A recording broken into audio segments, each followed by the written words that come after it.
आज मधुबन आना हुआ है? देखिए, मधुबन में विभिन्न गाँव में हमारा जन संपर्क का कार्यक्रम लगा हुआ था। उसी कड़ी में हम उसरी गाँव में आए हुए थे। यहाँ एक दुखद घटना हुई थी। उस घटना में संवेदना व्यक्त करने के लिए आए थे और पीड़ित परिवार से मुलाकात करके हम लोगों ने ढाढ़स बंधाने का प्रयास किया है कि ये इस घड़ी में हम सब लोग, पूरा हमारी पार्टी, हमारे कार्यकर्ता उनके परिवार के साथ खड़े हैं। एक और चीज़ लोग जानना चाहते हैं, लखनऊ से एक खबर आती है कि आपके परिवार से भी कोई शायद से भर्ती है। हाँ, हमारी दादी की तबीयत थोड़ा सीरियस है। वो इलाज चल रहा है हॉस्पिटल में और डॉक्टर के देख रेख में इलाज चल रहा है। मुझे ईश्वर पर भरोसा है कि वो जल्दी ठीक होंगी और पुनः हम लोगों के बीच में रहेंगे। तो चुनाव का क्या माहौल चल रहा है? देखिए, चुनाव का माहौल तो जनता ने फैसला कर लिया है और जनता 1 जून का इंतज़ार कर रही है कि जिस दिन 1 जून आए और हम बूथ पर जा कर के छड़ी का इतना बटन दबा दें कि पूरे घोसी लोकसभा में विकास की छड़ी हर जगह दिखाई दे और जनता का जो भावना है, जो उनके गांव की समस्या है, उनके क्षेत्र की समस्या है, उनके इलाकों की जो छोटे छोटे बुनियादी समस्या है, उन समस्याओं का निदान के लिए जनता ने मन बनाया है कि आने वाले 1 जून को छड़ी पर बटन दबाएंगे तो 5 साल के अंदर देश के प्रधानमंत्री मोदी जी की जो नीतियां हैं, जो उनकी योजनाएं हैं, हम उनके घर घर तक पहुंचाने में कामयाब होंगे।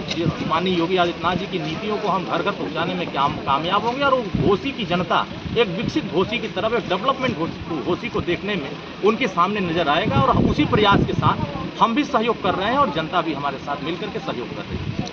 आपके बड़े भाई साहब चुनाव मैदान में है, इस बार की लड़ाई कितनी आसान या कितनी कठिन दिख रही है? आपके नज़रिए से क्या दिख रहा है? देखिए, यहाँ प्रत्याशी भले हमारे भाई डॉक्टर अरविंद राजभर जी हों, लेकिन यहाँ के चुनाव जनता लड़ रही है। यहाँ जिस भी गांव में हम जा रहे हैं, जिस भी मोहल्ले में जा रहे हैं, मुझे लग रहा है कि विपक्ष का कहीं अता पता नहीं है। विपक्ष के नेता और उनके बड़े नेता इस कंफ्यूजन में है कि हम टिकट दे किसको। जनता तो इनको पसंद ही नहीं कर रही है और जनता ने एक भरोसा दिया है, जनता को एक विश्वास हुआ है कि देश के प्रधानमंत्री जी हमारे विकास के बारे में सोच रहे हैं। उत्तर प्रदेश के माननीय मुख्यमंत्री योगी आदित्यनाथ जी हमारे विकास के बारे में सोच रहे हैं और माननीय ओम प्रकाश राजभर जी तमाम उन गरीब कमजोरों के बीच में उनके विकास के बारे में चिंता कर रहे हैं। इसीलिए जनता के विश्वास हम लोग जगा रहे हैं और जनता का भरोसा हम लोग जीत रहे हैं और जनता हमारे साथ आ रही है। मुझे ऐसा लग रहा है कि विपक्ष के लोगों को जनता अब नसीब नहीं हो रही है तो वो टिकट बदलने के फिराक में लगे हुए हैं। पूरे प्रदेश में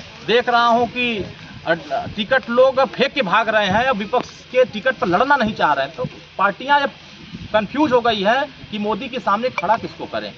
योगी जी के विचारधारा और उनकी योजनाओं से हम कैसे लड़ सके, माननीय ओम प्रकाश राजभर जी की योजनाओं से हम कैसे लड़ सके। इसलिए जनता के बीच में जो हमारी जन कल्याणकारी योजनाएं जा रही हैं, इसके आगे विपक्ष धराशायी है। जनता विकास के मुद्दे पर वोट देने जा रही है और विकास के साथ खड़ा होने जा रही है।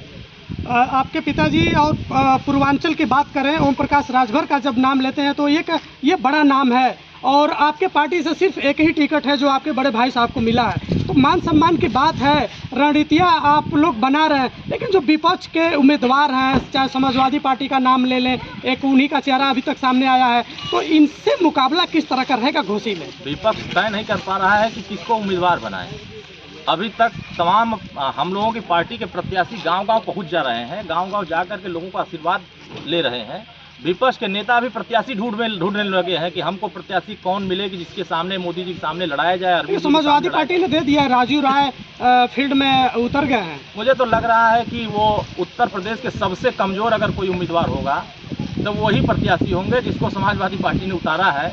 वो तो कहीं दूर तक खड़े नहीं है लड़ाई में। यहाँ लड़ाई नाम की कोई चीज़ नहीं है। यहाँ सिर्फ और सिर्फ हर वर्ग के लोग, किसी जाति धर्म का बात नहीं है, किसी धर्म मजहब का बात नहीं है, हर समुदाय के लोग, हर वर्ग के लोग सिर्फ और सिर्फ देश की प्रगति, देश के विकास, देश की गति और अपने क्षेत्र के डेवलपमेंट के नाम पर वोट देने जा रहे हैं। और मुझे लगता है कि देश में सबसे ज़्यादा अगर मतों से कोई जीतेगा तो देश के प्रधानमंत्री आदरणीय मोदी जी जीतेंगे और उसमें घोसी हमको लगता है दूसरे नंबर पर यहाँ की जनता जिताने का काम करेगी। अरुण जी, एक सवाल और है, कुछ नए मंच बना के लोग सामने आ रहे हैं, इनके लिए क्या रणनीति बना रहे हैं आप लोग? अरे यार, ये धरती पर बड़े मंच है। सुहेलदेव भारतीय समाज पार्टी और नरेंद्र मोदी जी से बड़ा इस मंच दुनिया में कोई मंच नहीं है। विश्व के लोग कह रहे हैं, विश्व में डंका बज रहा है, डेवलपमेंट का डंका बज रहा है। आज बताओ, उत्तर प्रदेश में एक भी दंगा नहीं हो रहा है।